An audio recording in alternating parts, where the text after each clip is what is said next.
ये आपको बताएं कि चीफ जस्टिस ने मुल्क से क्लाशनकॉफ कल्चर को खत्म करने का हुक्म दे दिया है। मुल्क भर में ममनुआ असलहे के कितने लाइसेंस जारी हुए, मुतालिका हुक्काम से इस हवाले से तफसीलात तलब कर ली हैं।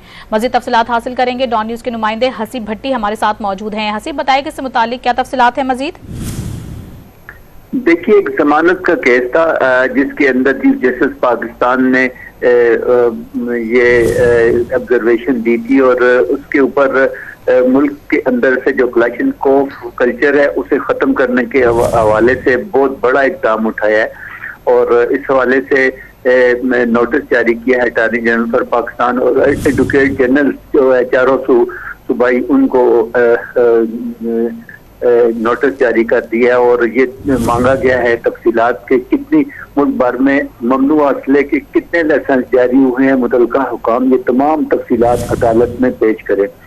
सेक्रेटरी दाखिला, तमाम सूबाई home secretaries, inspector general police को नोटिस जारी किया गया है। अटॉर्नी जनरल सूबाई एडवोकेट जनरल के नोटिस जारी करते हुए हुक्मनामे की कॉपी भिजवाएं। आज के फैसले में ये कहा गया।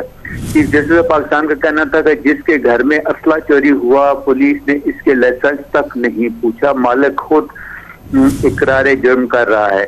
यानी आज का ये जो केस जो इनके सामने ज़ेरे समाअत था वो एक जमानत का केस था, चोरी की जमानत का, उसके अंदर ये ऑब्जर्वेशन दी गई है। जी बहुत शुक्रिया हसीब, आप तफसीलात से आगाह कर रहे थे।